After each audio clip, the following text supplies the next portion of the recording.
তোমাদের ক্লাস 10 মাধ্যমিকদের ইংলিশের লেসন 6-এ একটা খুব সুন্দর কবিতা আছে, পোয়েম আছে, যেটার নাম সি ফিভার। আমরা সবাই জানি সি মানে কি? সমুদ্র। আর ফিভার মানে কি? ফিভার মানে জানি জ্বর, কিন্তু এখানে সামুদ্রিক জ্বরের কথা বলছেন না কবি। এখানে সি ফিভার মানে হচ্ছে একটা সমুদ্রের প্রতি বা সমুদ্রের যে সৌন্দর্য, সমুদ্রে যে একটা স্বাধীনতা পায় নাবিক, অনেকের সমুদ্র ভালো লাগে, সমুদ্রের জার্নি করা, তো সেই সমুদ্রের প্রতি যে আমাদের কবি অ্যাট্রাক্ট ফিল করছে, আকর্ষিত হচ্ছে, সেই আকর্ষণটাকেই বলছে ফিভার, সমুদ্রের প্রতি আকর্ষণ কবিতাটার মানে। লিখেছেন জন ম্যাসফিল্ড। ওনার পুরো নাম জন এডওয়ার্ড ম্যাসফিল্ড। উনি 1878-এ জন্মগ্রহণ করেন এবং 1967-তে ওনার মৃত্যু হয়। উনি একজন ইংলিশ পোয়েট ছিলেন, রাইটারও ছিলেন এবং পোয়েট লরিয়েট ছিলেন অফ দ্য ইউনাইটেড কিংডম, মানে ইংল্যান্ডের যে ইউনাইটেড কিংডম, সেখানকার উনি পোয়েট লরিয়েট উপাধি টাইপের হয় না, সেটা পেয়েছিলেন। কত সাল থেকে না 1930 সাল থেকে শুরু করে ওনার মৃত্যু পর্যন্ত।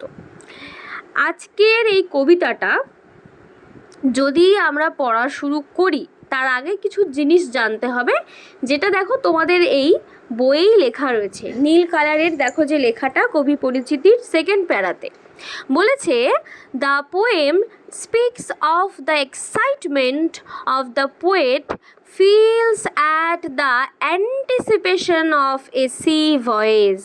অর্থাৎ আমাদের কবি সমুদ্র যাত্রা করবে, সেই সমুদ্র যাত্রায় যাওয়ার আগে ওনার মনের মধ্যে যে উদ্দীপনা, যে এক্সাইটমেন্ট, উত্তেজনা, এইগুলোই হচ্ছে এই কবিতার বিষয়বস্তু। The passionate description of the seascape reveals the eternal desire of man to seek the splendour of nature. এই কবিতায় আমরা একটা খুব প্যাশনেট, গভীর ভালোবাসাপূর্ণ একটা বর্ণনা দেখতে পাচ্ছি, সমুদ্রের বর্ণনা, যে বর্ণনাটা এটাই করছে যে কবির কতটা ভালোবাসা, কতটা আকাঙ্ক্ষা সমুদ্রে যাওয়ার প্রতি এবং অ্যাডভেঞ্চার করার প্রতি। নেচারকে উনি এক্সপ্লোর করতে চায়, আবিষ্কার করতে চায়। সমুদ্র দিয়ে যখন উনি যাবে, কত কিছু উনি দেখবে, নতুন নতুন যখন বন্দরে যাবে, নতুন নতুন এলাকা, আইল্যান্ড উনি আবিষ্কার করবে। সমুদ্রে কত রকম নেচারের ফেনোমেনা দেখা যায়, মানে কি বলবো, এই ঝড় উঠলো, এই কোনো একটা পাহাড় সমুদ্রের মাঝখানে এলো, কত কিছু হয়, সেইগুলো উনি অজানা জায়গায় উনি যেতে চায়। কিসে করে? জাহাজে করে। চলো তাহলে লাইন বাই লাইন পড়ে আমরা জেনে নিই। এই কবিতাটাতে কিন্তু টোটাল 3টে স্ট্যাঞ্জা আছে। ফার্স্ট স্ট্যাঞ্জাতে কি বলছে দেখো, I must go down to the seize again. কবি বলছে যে আমাকে অবশ্যই আরও একবার সমুদ্রে যেতে হবে। এই যে বলছে না এগেইন, আরও একবার, এই কথাটার মধ্যে দিয়ে আমরা কি দেখতে পাচ্ছি, যে কবি কি এই প্রথমবার সমুদ্রে যাচ্ছে নাকি উনি আগেও গেছে? ভেরি গুড, উনি আগেও গেছে, তাই বলছে আমি আবারও যেতে চাই আগের মতো। To the lonely sea and the sky. সমুদ্রের বর্ণনা উনি কীরকম করে করছে না, লোনলি। সমুদ্র কি একেবারে খা করে না, জলে জল, চারিপাশে আর কিছুই দেখা যায় না, সেই একাকী সমুদ্রের মাঝে যেতে চাই এবং খোলা আকাশের নিচে আমি সমুদ্র যাত্রা করতে চাই।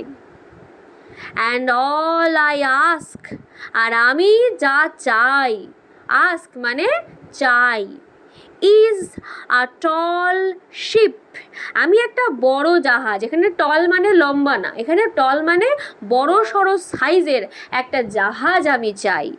কিসের জন্য? For the C voice. C voice মানে সমুদ্র যাত্রার জন্য।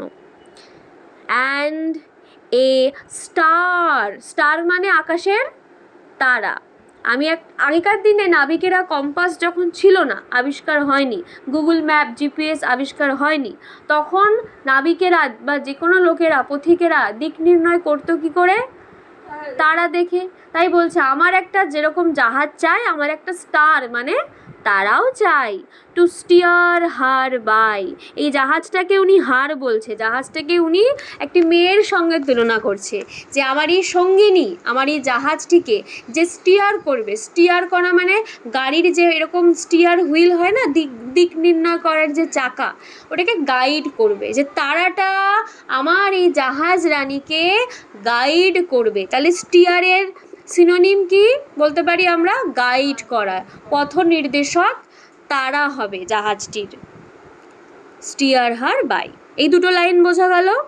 Next, and the wheels kick and the wind song and white sails shaking. এই জায়গাটা তোমাকে অনেকটা কবিতার মধ্যে দিয়ে তোমাকে একটা ছবি তুলে ধরছে, যেখানে দেখা যাচ্ছে জাহাজের যে হুইল, জাহাজের চাকায় বাড়ি লাগছে। জাহাজে চাকা হয়? জাহাজে তো চাকা হয় না। এখানে হুইল কিক্স মানে জাহাজের নিচে যে ঢেউ উঠেছে, সেই ঢেউগুলোই তো জাহাজকে এগিয়ে নিয়ে যাচ্ছে। তো সেই ঢেউগুলো এসে কিক মারবে, মানে জাহাজটাকে লাথি দেবে বা ঠেলা দেবে যাতে ও এগিয়ে যায়। আর কি দেখতে পাচ্ছে না, উইন্ড সং, বাতাসে ভীষণ হাওয়া উঠেছে, উনি সেটাকে গানের সঙ্গে, মিউজিকের সঙ্গে তুলনা করছে। And the white sails shaking, আর জাহাজে দেখবে কাপড় লাগানো থাকে না, যেগুলোকে আমরা পাল বলি, সেই সেইল, ওগুলোকে বলছে সেইল। সেইল কোন কালারের? হোয়াইট, সাদা কালারের। সেইগুলো শেকিং করছে, হাওয়া দিয়েছে বলে নড়ছে পালগুলো। And a grey mist on the sea's face, আর সমুদ্রের সামনে, সমুদ্রের মুখে মানে কি, সামনে জাহাজ যেদিকে যাচ্ছে সেই দিকটা পুরো গ্রে মিস্ট। মিস্ট মানে হচ্ছে, তোমরা ক্লাস 9-এ পড়েছো, mild the mist upon the hill. Mist মানে কুয়াশা। তো সেই গ্রে কালারের, ধূসর কালারের কুয়াশা সমুদ্রের বুকে ছড়িয়ে আছে। And a grey dawn breaking, আর কখন এরকম কুয়াশা থাকে? ভোরবেলার দিকে। তো সেই বলছে ধূসর ভোরবেলাটা। ডন মানে কি? ম্যাহু ডন। ডন মানে এখানে ভোরবেলা, যে সেই ধূসর ভোরবেলাটা যেন ভাঙছে, ব্রেকিং, টুকরো টুকরো হয়ে, নাকি জাস্ট সকাল হচ্ছে? Very good. এই তাহলে 4টে লাইনে আমার ফার্স্ট স্ট্যান্জা শেষ হলো। এখান থেকে আমরা কি জানতে পারলাম, কি শিখলাম? যে আমাদের কবি অ্যাট্রাক্টেড ফিল করে, আকৃষ্ট হয় কার প্রতি? না, beauty and freedom of the sea, সমুদ্রের সৌন্দর্য আর সমুদ্রের মধ্যে গেলে আমাদের কবি যে ফ্রিডম পায়, স্বাধীনতা পায়, যেদিক খুশি সেদিক যাওয়ার, সেইটার প্রতি উনি ভীষণ অ্যাট্রাক্ট ফিল করে, আকৃষ্ট বোধ করে। ফার্স্ট প্যারাটা বোঝা গেল। নেক্সট স্ট্যান্জায় চলে এসো। কবি আবার বলছেন, I must go down to the seize again, আমি আবার সমুদ্রে যেতে চাই।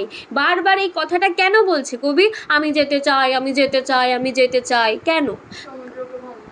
ওনার যে সমুদ্রের প্রতি যে একটা গভীর ভালোবাসা, প্যাশন, সেটা উনি আমাদের কাছে, পাঠকদের কাছে একেবারে জোর দিয়ে বোঝাতে চাইছে, যে দেখো আমি আবার সমুদ্রে যেতে চাই, for the call of the running tide, আমি সেই রানিং টাইড, টাইড মানে হচ্ছে এখানে সেই স্রোত, সেই চলন্ত স্রোত যেদিকে যাচ্ছে, সেই চলন্ত স্রোত যেন আমাকে ডাকছে। স্রোতের আওয়াজ হয় না, জোয়ারের যে আওয়াজ হয়, সেই আওয়াজ আমাকে কল করছে, মানে আমাকে ডাকছে। ইজ আ ওয়াইল্ড কল, আর সেই ডাক বন্য ডাক, মানে যে ডাক শুনলে নিজেকে আটকানো যায় না, মানে যেটা ডিনাই করা যায় না। আমাকে একজন ডাকছে, এই খেলতে যাবি দুপুরবেলা, আমি ক্লাস 5-এ পড়ি সাপোজ, হ্যাঁ, দুপুরবেলা বাচ্চা কাচ্চা কেউ ঘুমায় না, যদি বন্ধুরা জানলার কাছে মুখ বাড়িয়ে বলে এই খেলবি, আমাদের মনটা কেমন কেমন করে ওঠে না? এক্স্যাক্টলি সেই ডাক, একেবারে ওয়াইল্ড কল, হ্যাঁ, বন্য ডাক। অ্যান্ড ক্লিয়ার, পরিষ্কার একটা ডাক। কিসের ডাক? রানিং টাইডের, চলন্ত ঢেউয়ের ডাক, জোয়ারের ডাক। That may not be denied, যেটা ডিনাইড করা যায় না, মানে অস্বীকার করা যায় না। ওই ডাক শুনলে মন একেবারে উড়ুরু হুড়ুরু করে ওঠে, একেবারে চলে যেতে ইচ্ছা করে সমুদ্রে। অ্যান্ড অল আই আস্ক, আর আমি যা চাই, আস্ক মানে চাই, কবি কি চায়, ইজ আ উইন্ডি ডে, একটি হাওয়াময় দিন। হাওয়া যদি খুব ভালো দেয়, আমি যেদিকে যেতে চাই সেদিকে যদি সুন্দর হাওয়া দেয়, অনুকূল বাতাস পাই, তাহলে জাহাজের খাটনি কম হবে, জাহাজ ফুরফুর করে একেবারে জলের মধ্যে উড়তে শুরু করবে, এরকম একটা ব্যাপার। তো আমি একটা উইন্ডি ডে চাই, with the white clouds flying, যখন আকাশে হোয়াইট মানে সাদা, ক্লাউডস মানে মেঘেরা ফ্লাইং করবে, উড়ে উড়ে বেড়াবে। অর্থাৎ আকাশে সাদা মেঘ উড়ে বেড়াচ্ছে মানে কি, মেঘলা দিন না খুব হাওয়া বাতাসওয়ালা দিন? সাদা মেঘ, কালো মেঘ না, সাদা মেঘ। আর রোদ উঠেছে, ফুল ফুটেছের মতো করে মেঘ ফুটেছে, আর শরৎকালে যেরকম সাদা সাদা মেঘ দেখতে পাই, তাই না, ওরকম আমি একটা দিন চাই। And the flung spray and the blown spume, তোমরা দেখেছো সমুদ্রের স্রোত দেখেছো, মানে ঢেউ দেখেছো, সে একেবারে সে জলকণাগুলো সে একেবারে ফ্লাং মানে ছিটকে ছিটকে আসে না, এরকম সে উঁচু উঁচু হয়ে, আর তখন একটু গ্যাজা গ্যাজা টাইপের তৈরি হয় না সমুদ্রের জলে। এখানে ফ্লাং স্প্রে, স্প্রে মানে কি, জলের কণা ছেটানো, আর ফ্লাং মানে কি অজস্র জলরাশি সেই ছিটকে ছিটকে আসছে। আর অ্যান্ড দ্য ব্লোন স্পিউম, আর ফুলে ফুলে উঠছে, ব্লোন মানে ফুলে ফুলে উঠছে, স্পিউম, স্পিউম মানে হচ্ছে সেই জলের মধ্যে যে ফেনা, এই যে স্পিউম মানে ফোম, ছেলেরা দাড়ি কাটার সময় ফোম লাগায় না, গেজা গেজা গেজা গেজা সাদা সাদা, সেরকম হচ্ছে। And the seagulls crying, আর আকাশে কি দেখা যাচ্ছে, কোন পাখি চিৎকার করছে, সিগাল, শঙ্খচিল। তোমরা ক্লাস 9-এ সিগালের একটা ফার্স্ট ফ্লাইট গল্প পড়েছিলে, তো সেই শঙ্খচিলের এখানে কান্না না চিৎকার, ক্রাইং মানে পাখি কান্নাকাটি কেন করতে যাবে, চিৎকার করছে। তাহলে এখানে আমরা কি কি দেখতে পেলাম, কবি আবার সমুদ্রে যেতে চায়, ওনাকে ডাকছে সেই ছুটন্ত ঢেউ রাশিরা, যেটা একেবারে ওয়াইল্ড অ্যান্ড ক্লিয়ার কল, যেটাকে ডিনাই করা যায় না, মানে অমান্য করা যায় না, শুনলেই মন একেবারে সমুদ্রে যেতে ইচ্ছা করে। এছাড়া উনি কি চায়, উনি চায় একটা উইন্ডি ডে, হাওয়াময় দিন, উনি চায় মাথার উপরে হোয়াইট ক্লাউড, সাদা সাদা মেঘ ফ্লাই করবে, আর উনি চায় যে জল ছিটকে ছিটকে ফ্লাং স্প্রে আসবে, আর ব্লোন স্পিউম ফুলে ফুলে ফেনা ফেনা হয়ে উঠবে, আর উনি দেখতে চায় আকাশে সি গার্ল ক্রাই করছে। এইগুলো দেখো সামুদ্রিক প্রাকৃতিক সমস্ত দৃশ্য, এগুলো সবই প্রকৃতির অংশ, তাই না? তো সেই ইমোশনালি কবি, ঠিক আছে, এই জিনিসগুলোর প্রতি উনি ইমোশনালি ভীষণ ড্রন, ভীষণ আকৃষ্ট টু দা এই সমুদ্রের এনার্জি, মানে এই যে সিগাল, জোয়ার ভাটা ইত্যাদি ইত্যাদি যা যা দেখতে পাচ্ছ, এবং এই যে মুভমেন্ট হচ্ছে, এই যে ঢেউ উঠছে, হ্যাঁ গ্যাজা হচ্ছে, এইগুলোর প্রতি কবি ইমোশনালি আন্তরিকভাবে ভীষণ অ্যাট্রাক্টেড ফিল করছে। Last stanza, I must go down to the seas again. Again উনি আবার বলছে, আমি আবার সমুদ্রে যেতে চাই, আমাকে যেতে হবেই। টু দ্য ভ্যাগ্রান্ট জিপসি লাইফ, যারা এরকম সমুদ্রেই ঘুরে বেড়ায় তারা অনেকটা যাযাবরের মতো না? ভ্যাগ্রান্ট মানে ভবঘুরে, ভ্যাগ্রান্ট মানে কি, আর জিপসি মানে যাযাবর, যারা কোনো জায়গায় বেশি দিন টেকে না, যারা একবার এখানে একবার সেখানে ঘুরে ঘুরে বেড়ায়। উনি একটা এমন জীবন চায় যে জীবনটা হবে ভবঘুরে যাযাবরের জীবনের মতো। কোন দিকে যেতে চায় উনি ঘুরে ঘুরে যাযাবরের মতো, যেদিকে সেই শঙ্খচিল পাখি উড়ে যাচ্ছে।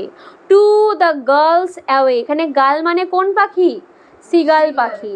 যে সিগালের ওয়ে মানে সিগাল যে ওয়েতে যাচ্ছে, যে রাস্তায় যাচ্ছে, কবিও সেই রাস্তায় জাহাজ নিয়ে যেতে চায়।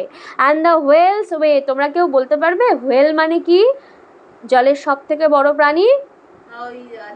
ভেরি গুড, হোয়েলস মানে তিমি, তিমি যে পথে যাচ্ছে সমুদ্রে, কবিও সেই পথে যেতে চায়। Where the wind's like whetted knife, আর দেখবে যখন খুব মানে মাঝ তুমি সমুদ্রে চলে যাও, এত ওয়েদার ঠান্ডা হয়, ঠিক আছে, ঝড় বৃষ্টি হয়, ঠান্ডা হয়, যে মানে হাওয়াটা না পুরো একদম ওয়েটেড, মানে ধারালো, শার্প, নাইফের মতো, ছুরির ফলার মতো হয়। বাতাসটা তীক্ষ্ণ ছুরির মতো, মানে একেবারে গায়ে লাগলে শিরশিরিয়ে ওঠে। অ্যান্ড অল আই আস্ক, এবং আমি যা চাই, ইজ এ মেরি ইয়ার্ন, মজার মজার ইয়ার্ন। এখানে ইয়ার্ন মানে কি? ইয়ার্ন মানে হচ্ছে গল্প, টেল। উনি গল্প শুনতে চায়, আনন্দের গল্প। মেরি মানে, মেরি ক্রিসমাস মানে কি? দুঃখজনক বড়দিন, না মজার আনন্দের?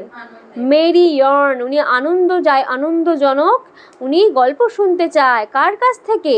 উনি তো জাহাজের লোক, জাহাজে নাবিক থাকে না অনেক, তো ওনার সেই একটা নাবিকের কাছ থেকে। হ্যাঁ, ফ্রম এ লাফিং, লাস্যময়ী ফেলো রোভার। ফেলো মানে সঙ্গী, আর রোভার মানে হচ্ছে নাবিক।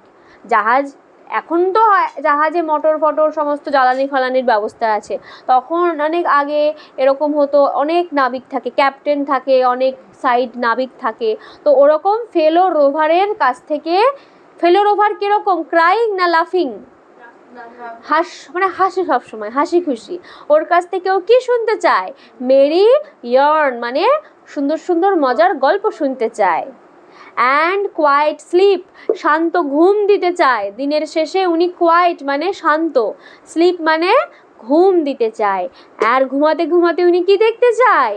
আ সুইট ড্রিম, আর উনি সুন্দর সুন্দর স্বপ্ন দেখতে চায়। When the long tricks over, এই লং ট্রিক মানে সমুদ্রের যে লম্বা ট্রিক, লম্বা যাত্রা যখন ওভার হয়ে যাবে, শেষ হয়ে যাবে, উনি আরামসে ঘুমাবে আর সুন্দর সুন্দর স্বপ্ন দেখবে।